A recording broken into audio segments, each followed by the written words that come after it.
Welcome to SpacePod. What is this all about? Well, in these uncertain times, volatile, uncertain, complex, and ambiguous, the world of space, or more accurately, workspace, is going through change. So, SpacePod's a chance to grab some time while people are working from home from professionals across the industry, partners, colleagues, customers, and thought leaders to share their personal views of the change event going on around us. Let's get started.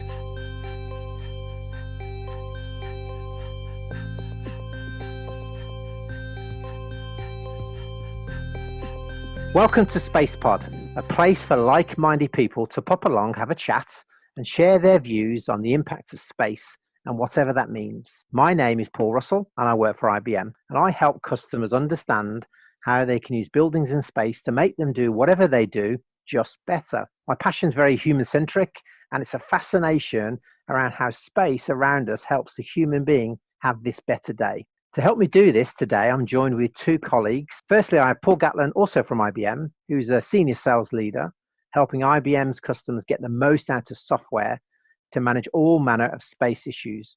Welcome, Paul. In fact, I might have to say Paul G. Hello, Paul. It's great to be here on the inaugural SpacePod with you. Great, thanks, Paul. And I'm also joined by Neil Plumridge, a business development leader from Max EU, a leading IBM business partner specializing in all manners and aspects of asset and facility management. Welcome, Neil. Good afternoon, Paul. So before we start, a bit of a disclaimer that anyone who contributes to this SpacePod it's their opinion only, and we're not representative for their company, any official strategy. It is our point of view at this time. So, okay, chaps, before we start, let's get an icebreaker out of the way. Where are we today? So, Paul, where are you right now? So I'm in my home office in Milton Keynes, Paul. Great, thank you. And Neil, what about you? Yeah, not unlike Paul. I've been home based for quite a few years now, probably 6 or 7 years. I live down in the sunny West Sussex, South Downs National Park. I'm also in my home office in Hollywood, unfortunately the one south of Birmingham, not LA. So that's the icebreaker out of the way. So why SpacePod? The idea behind SpacePod was to create a conversation platform. So we're thinking about a title for each episode. So guys, for this first one, yes or no, what about calling this Reframing the Workplace or Workspace Conversation? What do you think? Yeah, sounds good to me, Paul. Neil? Yeah, I mean, certainly there's an awful lot going on at the moment about what the workspace is going to look like, what it's going to look like in the short term and what it's going to look like in the long term. Things are changing very rapidly. If I ask you this question, so do you think space and the way organizations use space will dramatically change in the short term, or do you think it'll be more of a gradual event? What do you think? It's definitely going to change quite a lot in the short term. We've already seen, for very, very obvious reasons, the fact that everybody's working from home these days. And I think a lot of those people are going to realise that working from home gives them a very large amount of time back. People were typically spending anywhere between 2 and 4 hours a day commuting to work. And they've now got that time back as well. There's the employer's side, which is how many of those people are they going to want back in the short term? Because let's face it, when people start going back to work, this isn't going to be a big bang. This isn't going to be, as from the 1st of June, everybody's going to be back in the office. And employers are going to have to work out how they're going to manage that. They're going to have to work out how they're going to continue social distancing in an office environment, and how their employees are going to continue social distancing on the train or on the tube, or even just walking, particularly if you're going through somewhere like central London, where bits of it can get distinctly packed.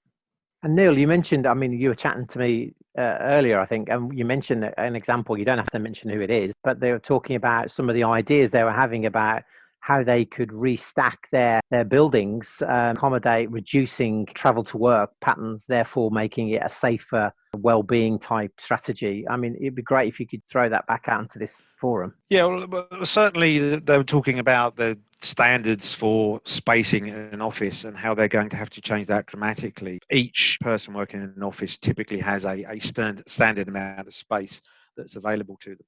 And they're talking about changing that dramatically back to one-to-one spacing.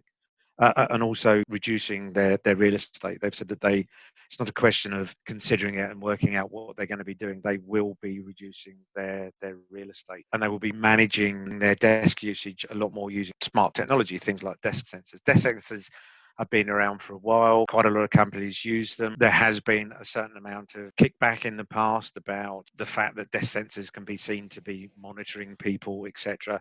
But certainly in the last 3 to 4 weeks, the concept of monitoring people and their movements has become a little bit more accessible to people. This particular client was talking much more about the need for desk sensor methods for actually monitoring people. They also said, interestingly, one of them asked about meetings, and the response was immediately, I don't particularly want to sit in the meeting room with 10 other people just at the moment, or frankly, for the next few months.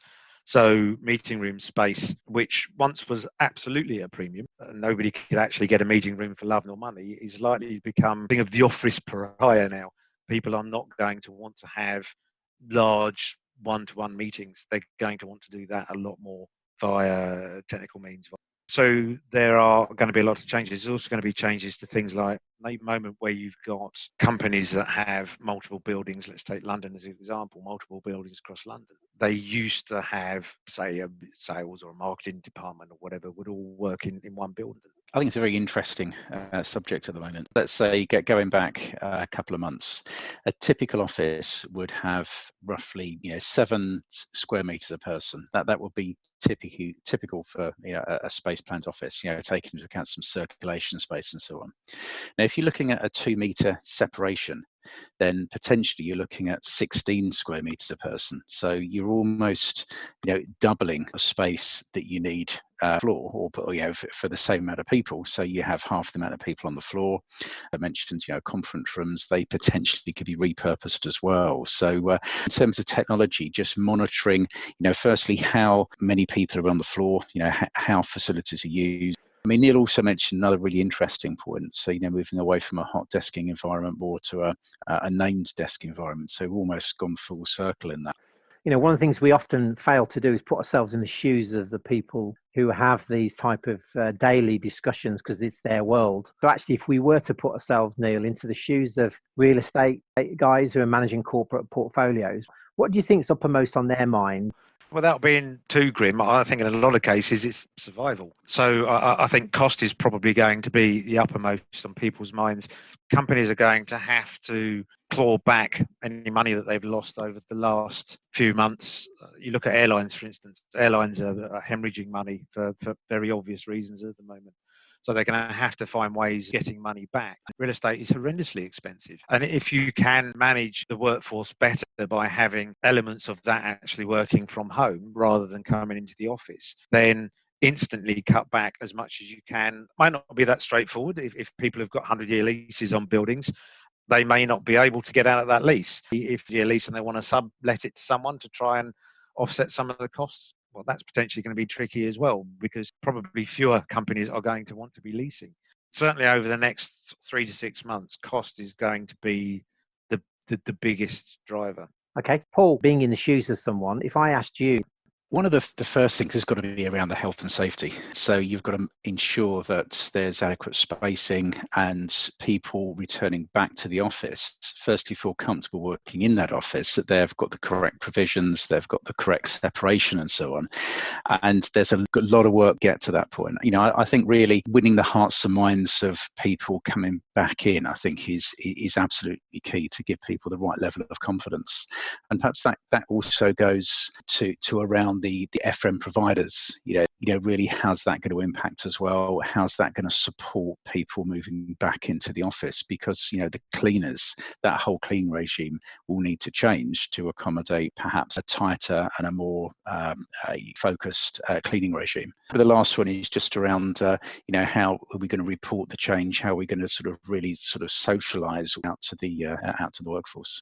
I want to thank you for your insight and reach out to the listeners. If they like Space Pod and they want to appear on it or just send questions, reach out to myself, Neil, or Paul. We're all on LinkedIn. Thank you both for your invaluable time and your contributions. You've been listening to Space Pod. Please stay safe.